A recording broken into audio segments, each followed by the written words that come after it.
Welcome to the Sports Power Hour on sportspowerhour.com. I'm Joey here with Hayden and Liam. So we want to get to our first topic here.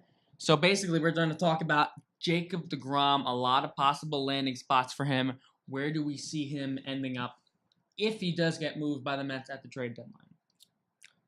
I think he might go to the Brewers. I think the Brewers are a perfect fit for him. I mean, the Brewers are going to have to give up a lot of young players for him, but I think deGrom's young, affordable, and controllable. And I think his talent's being wasted in New York. I think he needs a fresh start somewhere else. So, Hayden, you just heard what Liam said. He needs a fresh start. Do you agree with that? And if you don't think it's Milwaukee, where do you think he's going to end up?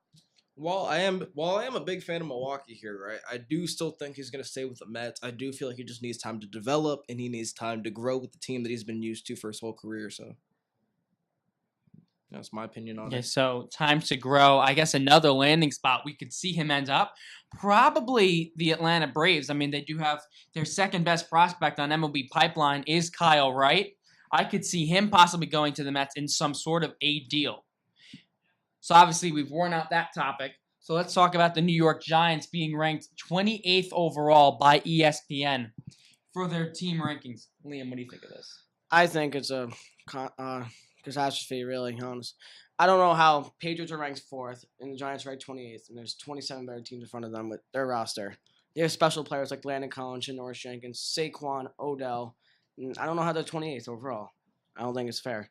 And Hayden, you just heard him mention Saquon Barkley. Wouldn't you think that would boost the Giants in a way, and from 28th overall? Well, I do feel like Saquon was an amazing pickup. I'm surprised he didn't go first of all. But while I am surprised that he is an amazing pickup, I don't understand why people think that he will be able to carry this Giants roster. They do have a lot of teams. I haven't seen the chemistry, though. I haven't seen how Saquon will act and perform in the regular season against real pros. He was the best in college. We don't know how he'll stock up in the pros. So I don't know how that will affect his draft stock. I don't know how that will affect any of this. All right, let's take a call. And Mike from Setauket. Mike, what's on your mind? Hey guys, long-time listener of the show. I love what you guys are doing here on the New York Sports Show. I just wanted to say, Avery Moss, linebacker for the Giants, actually just visited sports broadcasting camp, and he was asked a question by one of the campers, which I thought was really good. It was, should the Giants take this next season day by day or week by week? Or should they look towards the end goal and focus on that and let all their moves dictate what they want to do at the end of the season?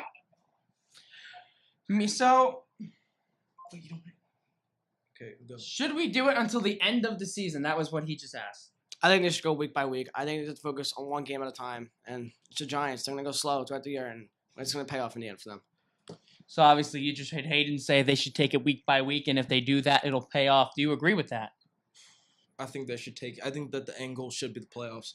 End goal should be the playoffs because we have seen the Giants perform with an amazing backfield. Look at Tiki Barber, for instance. They went to the Super Bowl. They won that when they had an amazing backfield. I do feel like with the pickup of Saquon Barkley, this power running back, I do feel like he can do some wonders. I feel like he can do some wonders. We have seen some good running backs come out of college that have done amazing things. So I do feel like the end goal should be the playoffs, not winning the game this week. I think it should be play by play. They should be doing it every single play, knowing what they want to do in order to make the playoffs with Pat Shurmur's first season. And so obviously now we want to end this show with our last discussion. Aaron Judge not playing in the home run derby. Liam, what do you think is behind that? Aaron Judge stated himself that it was a one-year experience and that his slump at the second half of last season wasn't because of the home run derby. So if Yankee fans don't get afraid that if he does compete in it somehow, it's going to affect how he plays. It was his fault. I think Judge said himself it was a one-year experience. I don't think he needs to play again. And do you agree? Well, I still think he should be in the Derby. I do feel like he would put on quite the spectacle. He put on an amazing show last year. I do feel like the MLB would have tried to push him, but with the new format but with the All-Star game coming up, I do feel like there is a lot of talent, a lot of Cinderella stories. For instance, second baseman Jose Altuve. He was the most voted player. I do feel like a lot of people are gonna watch it for that. So I do feel like the home run derby is kind of gonna fall off. So he doesn't need to participate in it for his reasons and for MLB's reasons. And so that'll wrap up the Sports Power Hour on sportspowerhour.com. For Hayden, Liam, I'm Joey Gutierrez signing off.